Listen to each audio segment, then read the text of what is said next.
All right, guys, here we go. Going to the gate for the Jockey Club Oaks at Belmont at the Big A. We're going to call it Aqueduct here because it is what it is. But race 7, 4-5 favorite, holding on McKulick. Those were her morning line odds. A little surprised this where she's at. But Aaron, this looks like Chad Brown's best 3-year-old filly. Is she the best filly in this race? Well, at times she is, yeah. And at times she's not. So I don't know. We'll see what happens. Her two races back are probably going to win this thing. Last time out ran okay, just got beat by a horse that's a little bit better than her. It's really going to depend on what this 4 is like. I think if the 4 is not great, I do think McKulick's going to get the job done, but it's one I just haven't gotten right a lot this year, so we'll see how it goes this time. Jared, what did you think about the 4 Toskana Belle? This is the German Oaks winner, a Group 1 winner coming into America. Yeah, I think that I've seen some hype on this one. Obviously, the betting suggests that as well. 5-2 off the 7-2 morning line. The distance there should hit this horse right between the eyes. So, yeah, but I also think that with McKulick, that wants to go longer, the better. So, like Halterman said, with the Moonlight last time out, just a little bit better horse, and obviously going longer this time around. So, I think McKulick is. I don't necessarily think the 4-5 is wrong.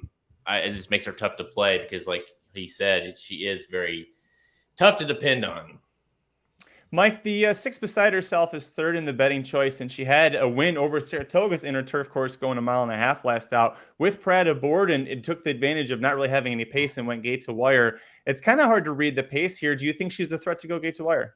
I don't. I think you're going to see the 2 Nostalgic go out. Saez has been sending on this turf course all day. I expect him to do the same here with Nostalgic. If the 6 gets loose, that's your chance to try and win this race. But I think you're going to have some pressure up front. My expectations, Nostalgic goes.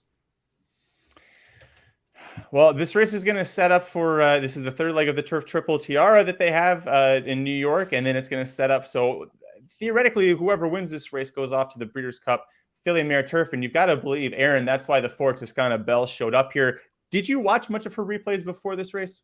Yeah, I did. And I think you're absolutely right. I think they're just testing the waters here, testing to see, hey, what do we have? Can we match up with this division? And are we good enough to go forward?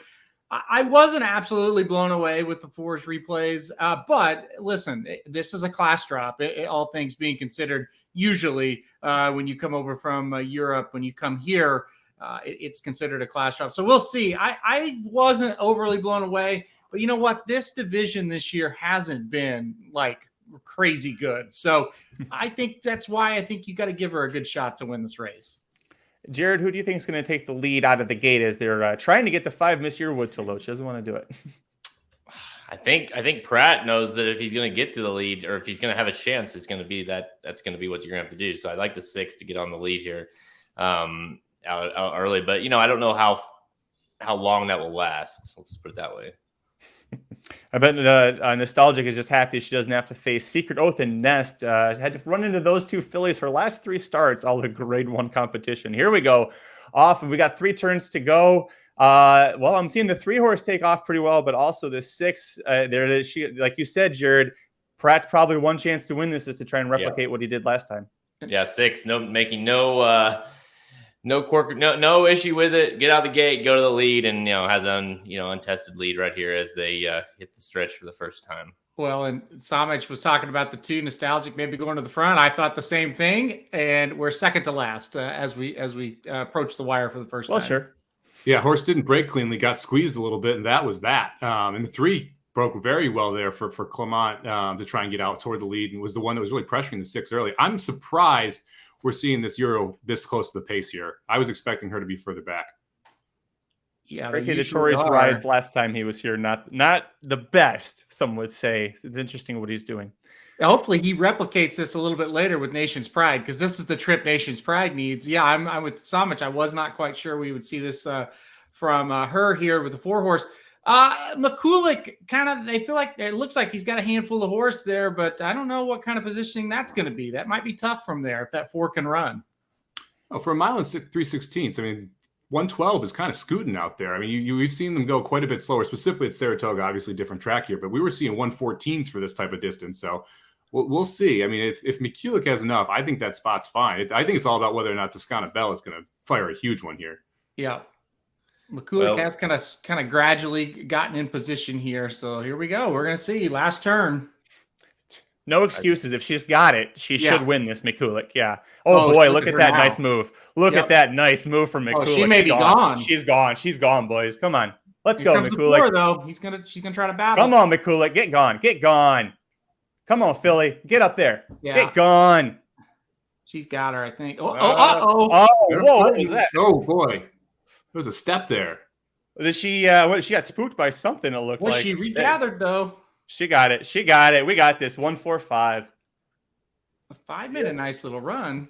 Nice Yep. race. Good race. Boom. Oh boy, Yep. nostalgic. That's the same place she finished in the last 3 races too, and that's on dirt. All right, what do we think, boys? McKulick, 4-5 favorite. I'm not sure. I know she's my top pick. A lot of the blinkers off guys, I know you liked her too. Looking ahead, Breeders' Cup Filly and Mare Turf. Is she that caliber, or we think she's still a cut below? Cut below for me.